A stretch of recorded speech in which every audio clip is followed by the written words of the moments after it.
Sugeng pepanggihan malih kalian Subadi Prawoto. Ing kalodhangan menika badhe ngaturaken waosan buku basa Jawi Jagating Lelembut. Anggitanipun Sumarno. Kanthi irah-irahan Gendruwo Wedi Donga.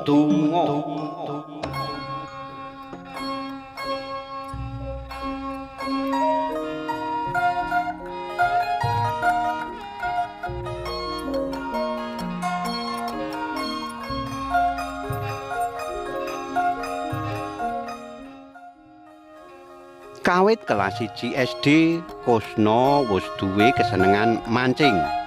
Dasar omahe ngadhepake kali irigasi bulak sawah.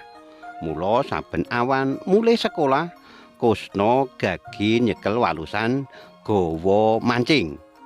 Nalika wis kelas 4 SD, ngepasi dina Ngahad, prei sekolah. Kusna asring ngajak kanca-kanca sapantaran mancing bebarengan. Kadangkala cukup ing kalen ngarep omah. Gilok-gilok ngepit golek papan mancing kang rada adoh saka ngomah. Saben banyu kali irigasi meh asat, Kusna bungah banget. Nyeblung kali banjur tatrap irik. Iwak kalen kayata wader, bethik, lombokan utawa kocolan kesangkut irik. Wis tau oleh lele lokal, tau oleh urang, tau uga oleh yuyu. Wong tuane Kusna yaiku Pak Arjo lan Mbok Darmi ora tau menging kesenengane Kusna golek iwak. Malah nyengkuyung. Mung wae Pak Arjo lan Mbok Darmi weling kena mancing sawise mulih sekolah. Ananging sawise maem lan ngibadah salat zuhur. Uga aja nganti ninggal kewajiban sinau utawa nggarap PR saka bapak ibu guru. Saking seneng lan prigele golek iwak, kanca-kanca asring nyeluk Kusna kanthi sebutan Kusna Bethik. Kesenengane Kusna golek iwak ora leren nganti Kusna rumaja lan dewasa. Nalika Kusna nyambut gawe dadi satpam ana sawijining kantor ing kutha Yogyakarta. Sawise mulih kerja saka laju Yogyawates uga banjur tatrap mancing. Saiki anggone mancing ora cukup ning kalen ngarep omah.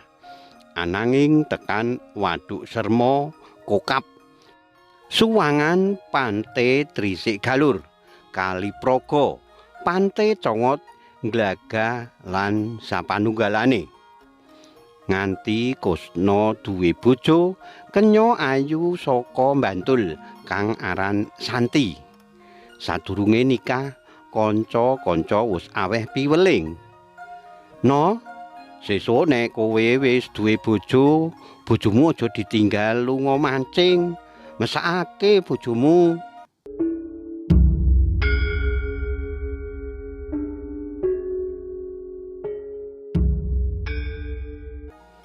Esuk kuwi sadurunge budal kerja, Kusna alon omong karo Santi.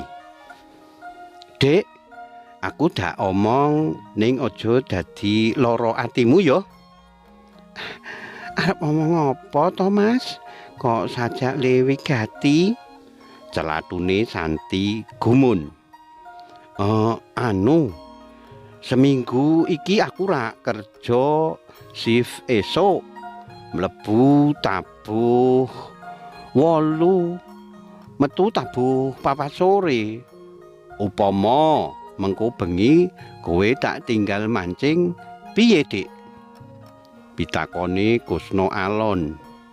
Dheweke wasumelang pitakone iku njalari ora dadi karepe Santi. Oh, bab kuwi ya ora apa-apa. Aku ditinggal mancing. Aku wani dhewe kok, Mas. Jawabe Santi enteng. Tenan kuwi, Dik. Pitakone Kusna bungah atine. Anggone ngampet ora mancing udakara 4 sasi bakal kelegan. Santi mantuk.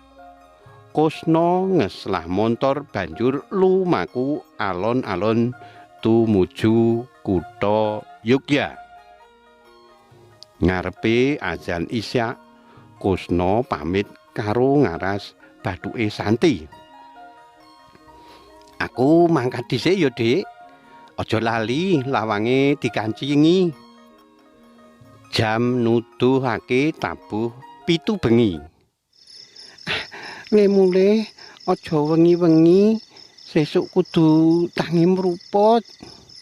Iya, Dik. Aku tabuh 11 wis tekan ngomah. Kusna nggawa kunci omah dhewe. Pamriye yen mulih bisa langsung buka lawang tanpa nggugah Santi.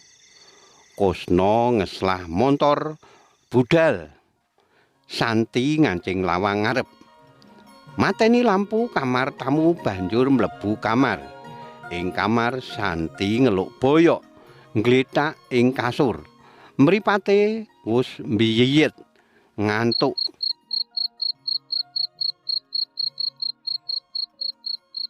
Njarakan sedina muput prasasat ora leren.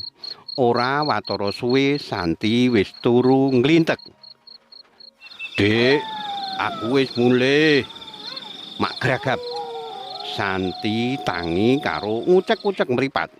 Karo kriyip-kriyip Santi ngematake jam dinding. Jarum jam nuduhake tabuh 9 bengi.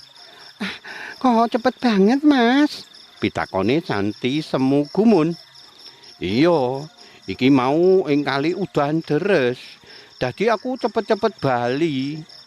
Kusna memburi saperlu cucul sandangane. Santi nerusake turu. Atine wis ayem jalaran guru lakine wis mulih saka mancing. Ora sida tekan tabuh 11 bengi. Kusna cucul klambi, saiki mau nganggo kathok cekak nyedaki Santi. Dikeloni yo, Dik. Kusna ngaras pipine Santi, karo tangane nggegem tangane Santi. Santi gumun, genia Kusna ora nganggo klambi. Kamangka biasane saben arep jejer turu, dheweke mesti nganggo klambi lan kemul. Apa maneh bengi iki jarine bar kudanan kang mesti wae krasa adem. Aja lali ndonga dhisik, Mas. Guneme Santi alon tanpa kanyono-nyono dening Santi. Wewujudan Kusna ing sandinge malik dadi wewujudan gedhe dhuwur. Awake riwuk-riwuk kebak wulu lan mripate mencorong abang. Santi njenggirat kaget. Dheweke kepengin bengok ananging krasa abot, malah ora metu suarane.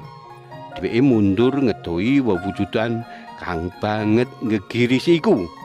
Santi eling atine ditatak-tatakake karo kelingan ngrapal ayat kursi. Anggone maca sura, krungu wacan ayat kursi, wewujudan iku sajak nggulung koming. Mbuh sajak kepanasan apa kepiye. Santi sangsaya sura anggone maca. Wewujudan iku niba nangi karo nutup kupinge nganggo tangan loro kang uga kebak wulu.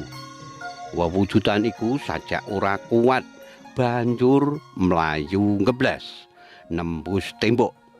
Santi ndeprok, atine isih ndredeg. Jam dinding lagi nuduhake tabuh 9 luwih seprapat. Santi terus wae memuji marang Gusti Allah Subhanahu wa Ta'ala kang wis paring pitulungan marang dheweke. Satemah bisa kalis saka panggodane lelembut kang membo-membo guru lakine. Santi wis ora bisa turu maneh nganti Kusna mulih tabuh 11 bengi. Kawit kedadian iku Santi wis ora gelem maneh ditinggal mancing ing wayah bengi. Karipta dening Sumarna. Cariyos menika kapetik saking kalawarti basa Jawa Jaka Lodang nomor 58 tanggal 26 April 2000 selangkung ing Ngayogyakarta. Matur nuwun awit kawigatosanipun saged pepanggihan malih wonten ing cariyos-cariyos sanesipun. Matur nuwun. Matur nuwun. Nuwun.